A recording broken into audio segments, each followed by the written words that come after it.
बोलो सच्चिदानंद भगवान की जय।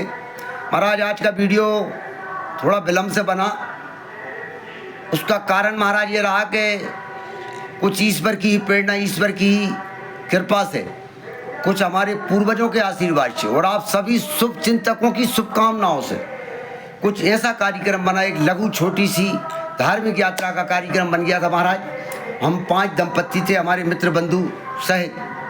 तो महाराज वो एक छोटी सी यात्रा का अपने विचार, उसके यात्रा के अनुभव आप सभी शुभ चिंतकों के बीच में शेयर कर रहा हूँ महाराज।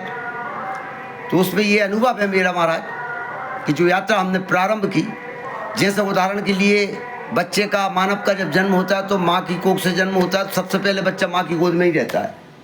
इसी प्रकार सबसे पहले प्रेरणा हुई कि हम भी माँ के दरबार में चले, पहले माँ की गोद में चले। तो महाराज सबसे पहले माता वैष्णो देवी माता के दर्शन हुए। इसके बाद महाराज अपनी यात्रा का दूसरा पड़ाव ऋषिकेश हुआ महाराज, जहाँ गंगा जी और पृथ्वी माता और गंगा मैया का मिलन हो रहा है। ऊपर से जब गंगा जी आई हैं तो वो मिलन हुआ है, वहाँ पे पहुँचे महाराज।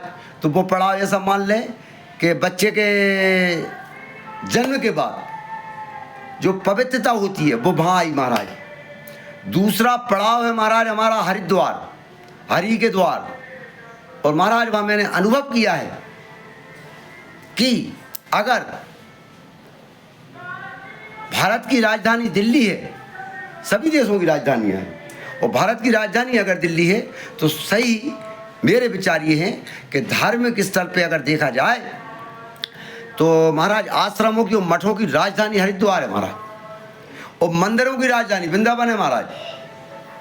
अगर उस स्तर पे देखा जाए उसको तो महाराज हरि के द्वार में पहुँचे हैं। अच्छा, मठों में, आश्रमों में ऋषि मुनि की जो धाम है एक तरीके से वो, तो वहाँ पे शिक्षा दीक्षा का ग्रहण होता है, क्योंकि बच्चा जब माँ की गोद में जन्म लिया, इसके बाद नहाना धोना पवित्रता के लक्षण आए, इसके बाद हरिद्वार में शिक्षा दीक्षा हुई। और जब हम भगवत कृपा के पात्र हुए महाराज, तो महाराज हरिद्वार से सीधे भगवत भूमि जिसे कहा जाता है, क्योंकि भगवान श्री कृष्ण ने कहा था अर्जुन से कि अर्जुन मैं ही भगवान हूँ, ये गीता जी में कहा है महाराज। तो उस भूमि पे, उस पावन भूमि पे उसके भगवान की कृपा के पात्र शिक्षा दीक्षा हरिद्वार में लेने के बाद ही हम पात्र बनती है महाराज। ये मेरा अनुभव है। और आखिरी पे पड़ाव महाराज हमारा वृंदावन, गोवर्धन महाराज की परिक्रमा भी हुई महाराज, जन्मभूमि के भी दर्शन हुए, बांके बिहारी के भी दर्शन हुए। अच्छा लगा, बहुत आनंद आया महाराज, बहुत बढ़िया आती है आनंद। और यात्रा का ये अनुभव है महाराज। राजनीतिक स्तर, धार्मिक स्तर पर तो शब्द ही नहीं है उनके लिए, उसकी प्रशंसा के लिए धार्मिक स्तर पे वृंदावन के लिए शब्द नहीं है, और धार्मिक स्तर पे अपने हरि के द्वार के लिए भी शब्द नहीं है। और राजनीतिक स्तर पे अगर उससे पे अपन विचार करें तो बहुत अच्छी व्यवस्थाएं हुई हैं। आज जो हमारी यात्रा हुई है छोटी सी, ये आज से हमारी महाराज 32 से 33 साल पहले भी बिल्कुल यही रूट और यही यात्राएं हुई थी, लेकिन आज 30 और 32 साल में इतना विकास की प्रगति हुई है, इसमें कोई दो राय नहीं। सरकारें किसी की रही हूँ कि आज हम 32 साल पहले जहाँ कहते वहाँ ना तो हम समझ पाए ना देख पाए कि 1% भी हमको याददाश्त नहीं है कि हम कहाँ से निकल रहे हैं, किधर जा रहे हैं, कोई वो नहीं।